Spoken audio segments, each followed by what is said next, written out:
이 시간 하나님의 말씀은 창세기 15장 1절 말씀입니다. 이후에 여호와의 말씀이 환상 중에 아브라함에게 임하여 이르시되 아브라함아 두려워하지 말라. 나는 네 방패여 너의 지극히 큰 상급이니라. 아멘. 자주 있는 일이 아닌데 오늘 피아노 반주자가 없으니까 찬양이 은혜롭다 이런 느낌이 드네요. 절대 소문내지 마시고 특히 반주자한테 소문내면 안 됩니다. 우리 옆에 오신 분 축복하면서 인사하겠습니다.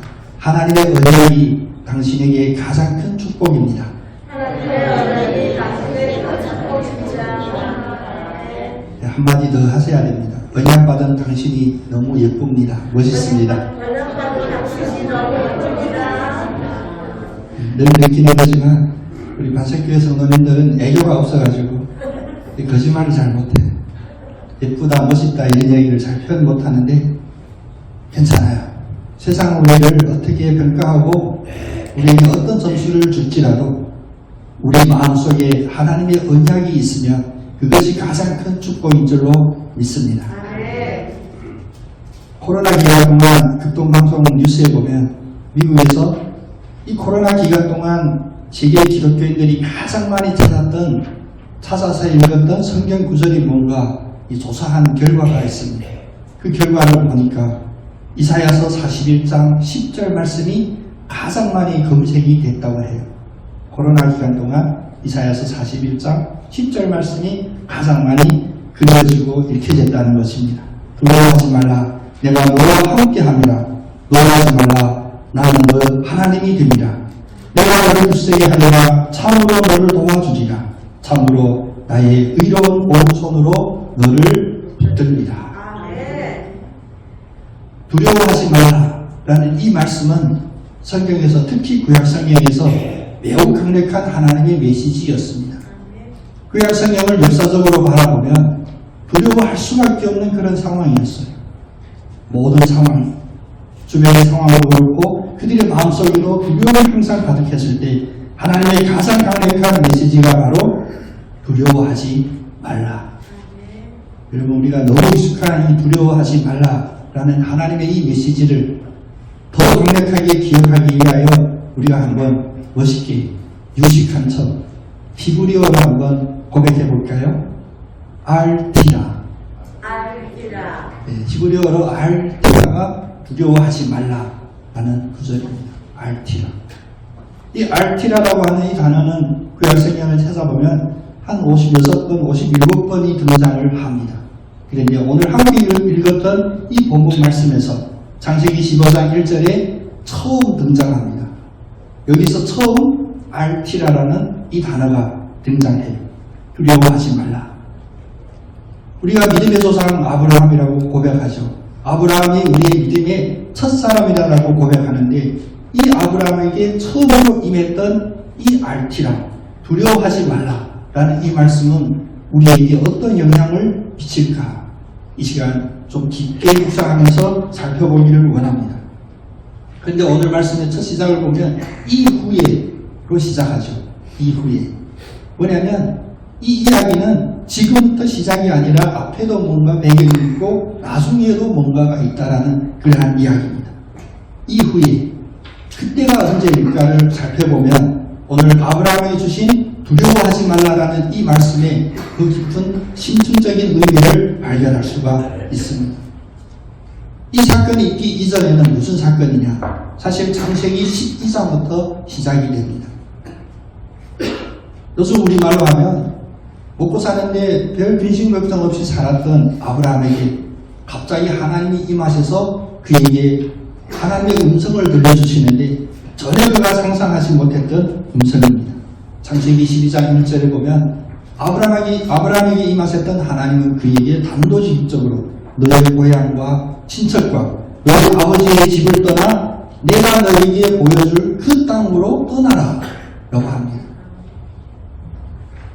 그 하나님이 오늘 여러분께 임하셨다면 여러분 흔쾌하게 담대하게 아멘으로 대답할 수 있을까요? 어려울 겁니다. 우리가 사는 데 의지하는 것이 무엇이었습니까? 내가 기반을 갖춘 내 고향, 내 주변에 있는 인맥, 특히 이 세상이 나를 다 버릴지라도 나를 버리지 않을 우리 어머니, 아버지, 나의 형제들, 이것이 가장 큰 의지였는데 여호와 하나님은 이것을 버리고 떠나라고 해요. 하나님도 아브라함의 그 흔들리는 마음을 분명히 보셨을 것입니다. 그래서 떠나라라고 하시면서 이어서 뭐라고 하냐면 너로 말미암아 큰 민족을 이루고 내 이름이 창대하게 되고 내가 나중에 다른 사람들의 복의 근원이 될 것이다 라는 축복의 말씀마저도 이어주셨습니다. 우리 신부장님 아멘 잘 크게 하셨는데 우리 모두의 아멘인 줄로 믿습니다. 우리는 떠나라 해도 두려워하지만 가끔 우리가 떠나라고 하지 않아도 떠나는 경우들이 있어요. 홀로 산에 등산도 가고 홀로 새벽에 낚시하러도 가고. 왜? 사실 고기나 끌어 아니면 산에 신선한 공기를 마시러 가는 게 아니에요. 세상을 그 뭐라고 표현하냐면 엄청 멋있게 들려요. 자아를 찾으러 떠난다. 자기를 찾으러 떠난대요. 여러분 이럴 때 웃어주셔도 괜찮아요. 이 말이 안 되는 얘기잖아요. 내가 여기 있는데 나를 찾으러 어디를 간대요. 잘 있는 자기를 두 쪽으로 나눠서 이것을 심리학에서는 정신분열증이라고 해요. 자기 자신을 두 개를 쪼개는 거예요. 그리고 엉뚱한 데 가서 자기를 찾는다고 하는데 사실 이것은 위험한 일입니다. 혹시라도 이것이 있다면 그것이 무엇이냐면 바로 내가 아닌 나를 만드시고 인도하시고 나를 지금도 수상하시는 그 하나님을 찾는 게 맞는 것입니다. 우리가 먹고 살기 편하다 그러면 하나님을 잘 안 찾아요. 예수도 잘 안 믿어요. 예수 믿다가 축복받으면 교회 떠나는 사람들도 많이 있었습니다. 요즘은 다 가나안 성도라고 그러죠. 교회 왜 가냐? 안 나가를 거꾸로 하니까 가나안이라서 가나안 성도라라고 한국교회 지금 특히 종교학에서는 인용하는 단어입니다. 왜 안 나가냐면 하나님을 찾아야겠는데 엉뚱하게 자기 자신을 궁극적인 목표로 찾은 거예요. 자기 자신을 찾았다고 확신이 드니까 모든 문제가 해결된 듯하고 이제 더 이상 어려움이 없다고 생각하니까 하나님을 찾는 일에 이제는 손을 뗀 거예요. 오늘 아브라함에게 주셨던 특별히 믿음의 조상, 첫 믿음의 사람 아브라함에게 주셨던 떠나라고 하는 하나님의 이 말씀이 우리의 귀에 다시 들리기를 원합니다. 내가 지금 안주하고 있는 그 자리에서 우리는 떠나게 하실 하나님의 이 나팔 소리를 들리기가 원합니다. 아브라함은 자기를 부르시니 하나님에게 응답했습니다. 그 소명에 대답했습니다. 그리고 떠납니다. 그의 순종은 자기 한 사람만의 순종이 아니라 자기의 아내와 함께 또 조카까지 데리고 하나님이 약속해 주신 그 땅으로 떠나는지 자기 고향, 자기가 익숙한 아버지의 집 조금도 미련이 없이 떠난 듯 보입니다. 그러나 아브라함이 이 여정을 시작한 지 얼마 안 되니 바로 흔들리기 시작합니다. 그에게 두려움이 찾아온 거예요. 아브라함이 드디어 먼 여정을 거쳐서 가나안 인근까지 왔는데 그 땅을 보니까 약속의 땅이었는데 기근이 들어있는 상태입니다. 또 그 땅에 들어와 봤더니 자기가 익숙해 알던 문화의 상황들이 아닙니다. 먹을 것이 없다는 두려움도 크겠지만 또 다른 두려움이 그에게 엄습합니다. 그게 뭐냐면 자기의 아름다운 부인 때문에 내가 목숨도 잃을 수 있겠다라는 두려움입니다. 우리가 지금 들으면 좀 이해하기 어려운 상황처럼 들리겠지만 그 당시 근동의 그 문화들을 보면 이방 나라의 왕들이 이쁜 여자를 보면 다 자기 소유라고 우겼다는 거예요. 그래서 왕의 마음에 드는 이는 다 왕이 취할 수가 있고 궁전으로 들어가는 것이 관습이에요. 혹시 결혼했다고 할지라도 결혼이 문제인 것이 아니라 그 남편만 없으면 그 여인은 왕궁으로 들어갈 수가 있다라는 그런 관습이 있다고 해요. 사라, 아브라함의 부인, 사라와 함께 이제 이 애굽 땅으로 들어가게 될 아브라함은 그 관습을 알고 나니 두려움이 오는 거예요. 그 전에는 예쁜 부인 때문에 아마 자랑도 했을 거예요. 마음속에 뿌듯함도 있었을 겁니다. 그런데 이제 이 아름다운 부인 때문에 자기가 목숨을 잃을 수 있다는 이 두려움 때문에 아브라함은 참으로 치사한 꾀를 냅니다. 지금 우리가 봐도 치사해요. 믿음의 조상으로 바라보기는 너무나 치사한 꾀였는데 그게 뭐냐? 창세기 12장 11절 13절에 보면 아내에게 얘기합니다. 여보, 나는 당신이 얼마나 예쁜지를 잘 알고 있는데 당신의 이 예쁨 때문에 내가 죽을까봐 겁이 나. 그러니까 내가 이제부터 당신을 내 누이라고 부를 테니까 그렇게 좀 해주시오. 그래야 나도 살고 당신도 살고 우리 다 살 수 있는 길이요. 결국 두려움에 아브라함은 굴복한 겁니다. 근거 없는 두려움, 또 근거가 있는 듯 보이는 두려움에 아브라함은 결국 굴복합니다. 우리가 두려움에 잡히게 되는 이유는 무엇이냐? 바로 자기의 안전에 대한 두려움이 제일 크거든요.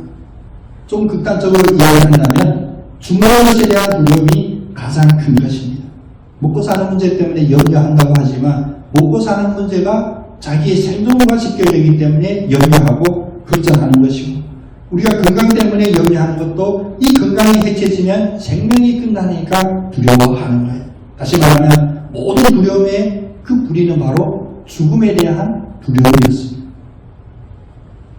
하나님의 도우심으로 부르심으로 아브라함은 아내와 조카를 데리고 약속의 땅으로 갔는데, 믿음으로 충만한 그 여정을 시작했는데, 그가 그 약속의 땅에 가까이 왔을 때 엄습해오는 두려움 때문에 그는 굴복하고 말았습니다. 아브라함의 이 모습이 왜 우리에게 먼저 제시가 되는지, 왜 우리의 믿음의 조상인 아브라함의 아름다운 위대한 업적만 우리에게 알려줘도 벅차지 않을 텐데 왜 이런 흠집까지 우리에게 알려주냐면, 우리가 살고 있는 지금이 바로, 우리가 경험하는 그 경험이 바로 이런 두려움에 대한 우리의 굴복 때문입니다. 예수 그리스도를 믿는다고 하는 이들이 마땅히 가져야 될 이 약속 때문에 담대함이 무엇으로 바뀌어지는가? 세상에서 오는 두려움 때문에 바뀌어졌어요. 매우 마음 아프고 누구나 다 아는 비밀이기도 하지만, 교회에서 열심히 봉사하고 소리 높여 기도하고 눈물로 기도할수록 그 마음의 불안함이 큼을 우리는 압니다. 하나님은 우리에게 주신 은혜는 무엇이냐? 내가 알지 못하는 땅이라 할지라도 내가 모든 것을 준비해두고 너로 나의 축복의 통로로 그늘로 삼기로 약속해 주셨다면, 논리적으로 우리 인간의 지혜로도 얻을 수 있는 답은 무엇이냐면 바로 담대함입니다. 평안함입니다. 그런데 이 약속으로 시작한 우리의 마음 상태가 불안하고, 그 불안함이 무엇으로 보상이 되냐? 힘있어 보이려고, 돋보이려고, 아름다운 것을 만들어내고, 없는 것을 있는 듯 포장하고, 특히 이 어리석은 일에 믿음이나 하나님을 이용하려고 하는 우리의 마음, 얼마나 비참합니다.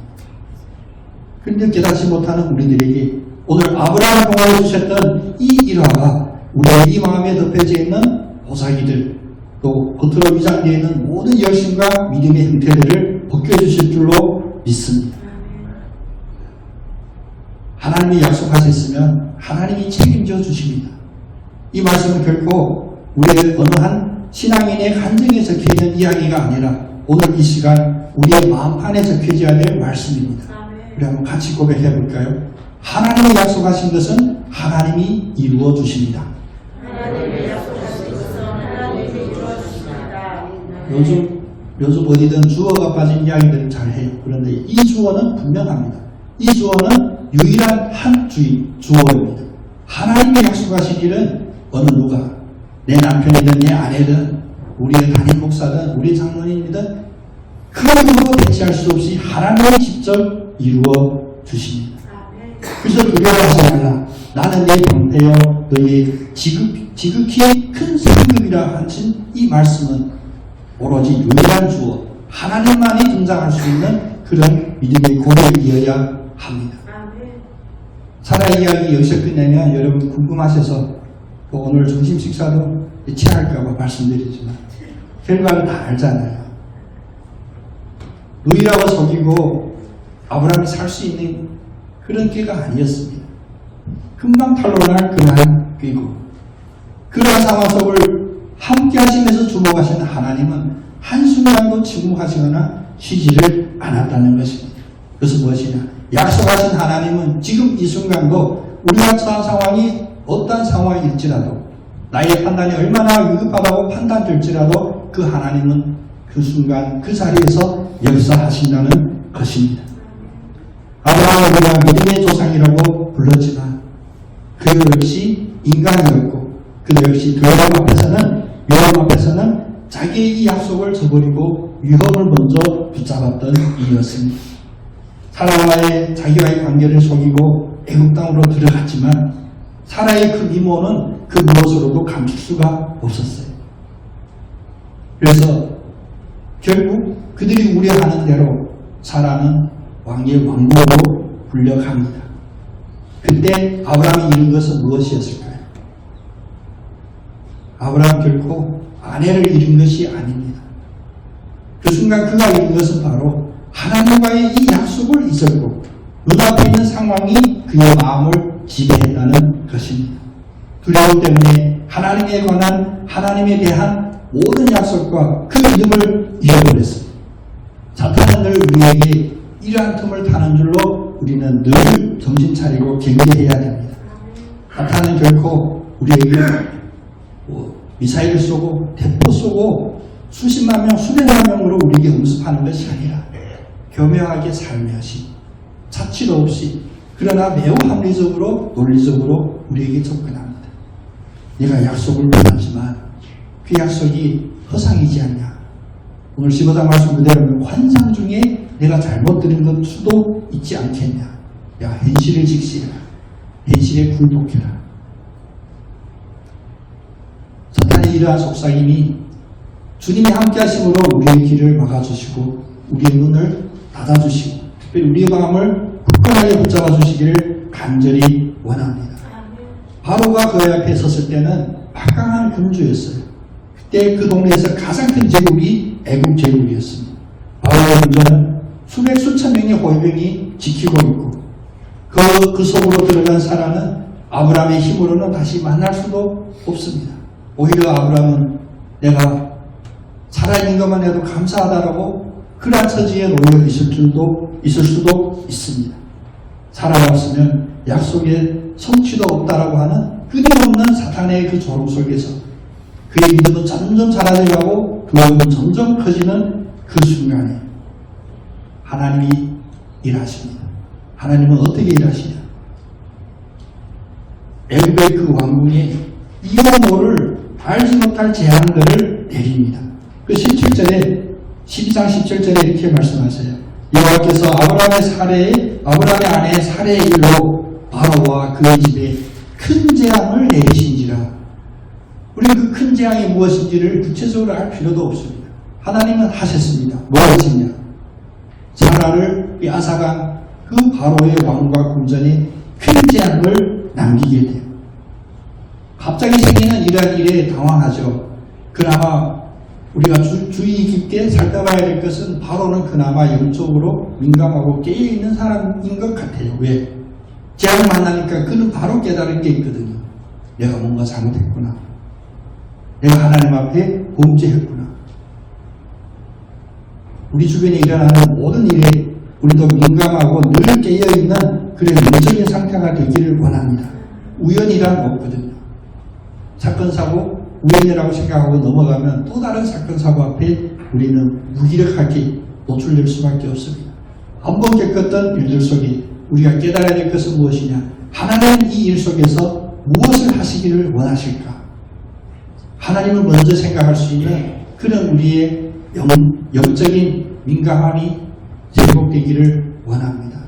축복받을 때만 하나님이 생각나는 것이 아니라 우리가 위험할 때 우리를 두렵게 하는 그러한 상황 속에서도 하나님이 우리의 염두에 등장하시기를 간절히 소원합니다. 바로는 바로 깨달았어요. 그래서 아브라함을 불러 묻습니다. 내가 어찌하여 나한테 이런 짓을 하느냐? 아니 네가 아내라고 사실대로 얘기했어야지. 네 누이라고 나를 속였으니 나에게는 큰 재앙이 닥쳤다. 근데 바로는 바로 이 문제를 해결해. 어떻게 해결하냐? 내 거 아닌 것, 하나님의 뜻이 아닌 것은 바로 포기합니다. 내 아내를 네가 데리고 가고 내 아내만 데리고 가는 것이 아니라 뭡니까?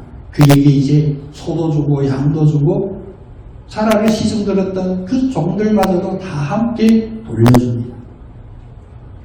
아브라함을 향했던 하나님의 그 약속은 취소된 것도 아니고 오히려 아브라함이 생각할 수 없었던 그 복의 일들을 체험하게 된 것입니다. 아브라함은 두려움의 무릎을 꿇었지만 하나님은 무릎 꿇고 있는 그 아브라함에게 또다시 약속을 상기시켜 주므로 그에게 힘을 주시고 하나님에 대한 신뢰를 회복하게 하여 주셨습니다. 이제 그 아브라함 마음은 얼마나 기쁨으로 가득했겠습니까? 특히 두려움이 극도로 도달했을 때 그때 오셨던 이 축복은 그에게 또 얼마나 극도의 기쁨으로 다가왔겠습니까? 하나님은 그런 분이십니다. 여러분 지금 마스크 뒤에 숨어서 굳은 표정, 어두운 표정 다 이기시고 깨뜨리시기를 축복합니다. 우리가 예수를 믿습니다. 나 교회 다녀. 이런 고백은 어떤 고백이냐? 영역이 꽉 차있고 얼굴이 근엄한 그런 얼굴이 아니라 예수 믿는 사람 뭔가 있을 것 같아. 아니 이 상황이 기뻐할 수 없는 상황인데 왜 기쁨이 있을까? 이 상황이 화내고 멱살 잡고 싸워도 부족할 판인데 왜 부드럽게 양보하고 감사합니다 이런 엉뚱한 얘기를 할까? 아브라함처럼 내가 예상치 못한 그 하나님을 만나면 자동으로 이런 아름다운 모습이 드러나게 되는 겁니다. 물론 성경의 기록에는 아브라함이 기뻐 춤을 추었다 뭐 이런 기록은 없어요. 그러나 그 마음은 얼마나 기뻐했고 얼마나 춤을 추듯이 기쁨으로 충만했겠습니까? 아브라함은 모르지만 하나님은 하셨습니다. 아브라함의 눈에는 보이지 않았지만 하나님은 한순간도 멈추거나 쉬는 적이 없습니다. 그래서 오늘 이후에 오늘 창세기 15장 이후에 18장에 가보면 하나님이 또다시 등장하셔서 아브라함에게 현현 계시해 주십니다. 이제 약속이 성취될 때가 되었다. 내가 사람 때문에 네가 아들을 얻을 것이고 그 아들의 이름을 웃음인 이삭이라고 할 것이라. 내가 주님의 기쁨으로 충만하게 되어 이제 웃을 일밖에 없을 것이다. 하나님의 약속은 늘 구체적입니다. 하나님의 약속은 늘 적시적소에 드러납니다. 두려움으로 가득 차셨던 아브라함에게 두려움을 이길 수 있는 하나님의 응답을 보여주시고 그냥 그 응답이 마음속에만 적혀져 있는 희망사항이 아니라 그의 삶 속에서 이루어지게 하는 겁니다. 그래서 오늘 이 말씀을 붙잡고 우리 마음에 크게 두 가지가 함께 새겨지기를 원합니다. 현실에 우리에게 주어지는 두려움, 또 그 정반대에 있는 하나님이 우리에게 주시는 약속. 이 두 가지는 서로 대적할 수 있는 같은 레벨의 것이 아닙니다. 하나님이 보이지 않으면 우리는 이 두려움이 가장 크게 보이겠지만 하나님이 보이는 그 순간 이 두려움은 안개처럼 사라져 갈 것입니다. 또 하나, 이 두려움은 환경이 주기도 하지만 우리 반석교회 성도님들처럼 다 착하고 선하신 분들에게 또 다른 결론을 통하여 오는 두려움이 있습니다. 그것은 무엇이냐면 바로 자기의 실수, 자기의 잘못, 내가 하나님 앞에 제대로 하지 못한 것들, 이런 것 때문에 오는 두려움도 있거든요. 이거 역시 예수의 이름으로 선포하여 물리치셔야 될 사단의 전략입니다. 내가 하나님께 받은 은혜가 얼마인데 내가 왜 하나님 앞에 이것도 못하고 저것도 못하냐, 이런 음성이 들릴 때도 그 음성의 두려움으로 바뀔 때도 우리는 정성 깨어야 합니다. 하나님 주시는 음성이 아니라 마귀 사탄이 우리를 흔들고 있구나 바로 깨닫고 나사렛 예수의 이름 앞에 무릎 꿇으시기를 원하십니다. 사람을 통해서도 사건을 통해서도 우리의 이 믿음의 자신감, 다시 말하면 우리의 믿음을 흔드는 이 두려움이 모습해 올 때 오히려 사람을 빼앗아가는 바로 왕궁의 군사들처럼 눈에 보이지 않는 이 어려움이 더 큰 어려움, 두려움으로 다가옴을 우리는 미리 알고 경계하고 예방하여야 합니다.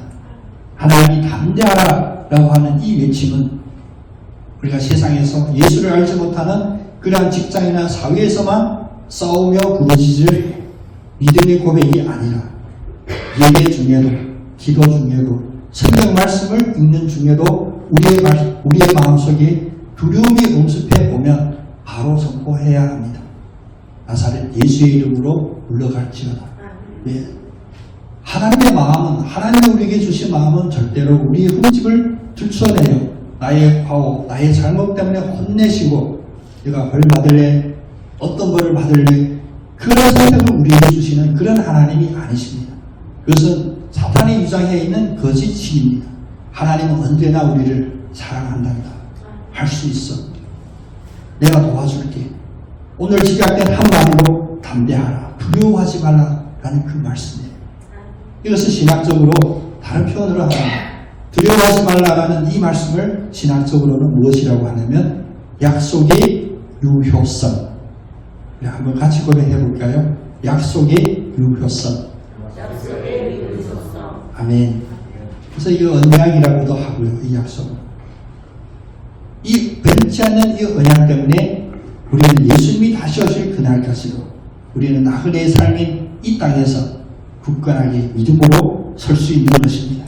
특별히 우리의 경험은 이 믿음의 확신을 가지기보다 나의 연약함을 드러내고 그래서 내가 무엇인가를 지표력이라고도 붙잡아야 될 그런 마음으로 우리를 초조하게 하고 다급하게 하지만 이 유효기간이 절대 지나지 않는 하나님의 이 약속은 우리를 어떠한 상황에서든지 담대하게 하고 조급해하지 않는다는 것입니다.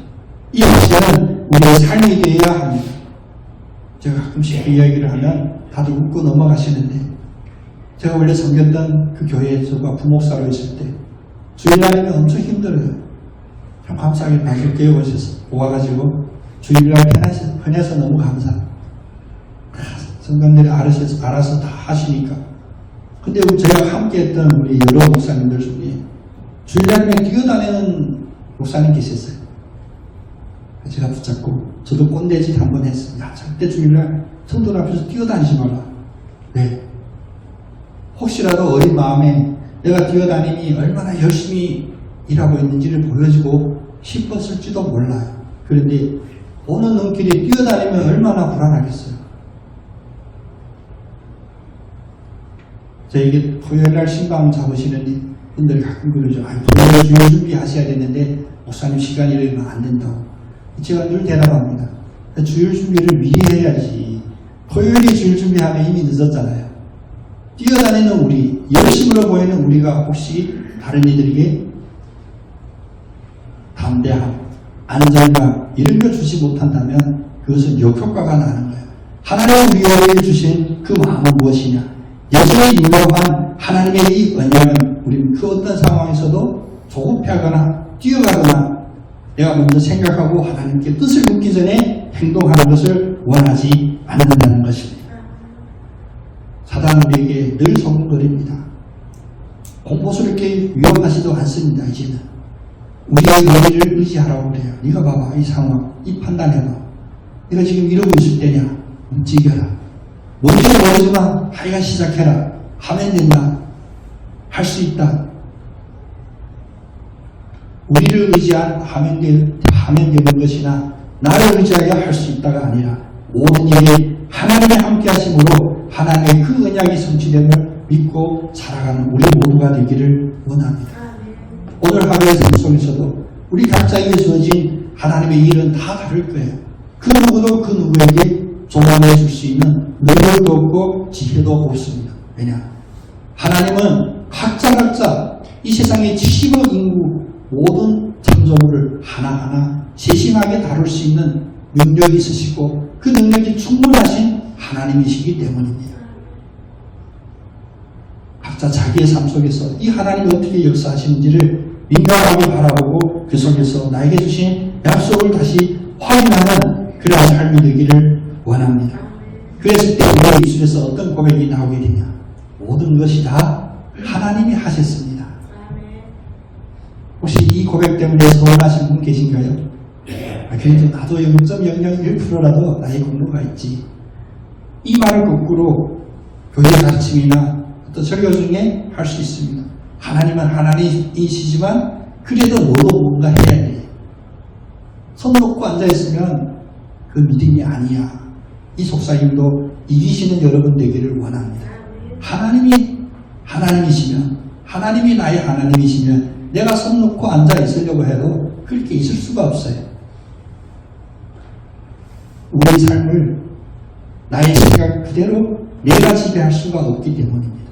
하나님은 나 그냥 손 놓고 있을래요 하는 저도 들어서 사용하시고 엘리야처럼 엄청난 기적을 체험하고도 하나님 앞에 저 차라리 죽을래요 할 그 마음도 하나님이 움직이셔서 그를 선지자 강력한 하나님의 공으로 사용하여 주듯이 우리가 내 자신이 점점 사라진 영적인 소실을 체험할 때 하나님이 살아계시는구나, 하나님이 하시는구나, 모두 다 하나님의 은혜이구나 라는 이 고백이 되살아날 줄로 믿습니다.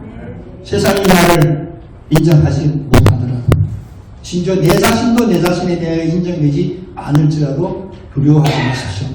낙심하지 마십시오. 하나님은 절대로 우리를 바라볼 수 없이 우리를 잠깐 잊으시는 하나님이 아니라 언제든 그 언약의 약속으로 우리는 모든 상황 속에 함께하여 계십니다.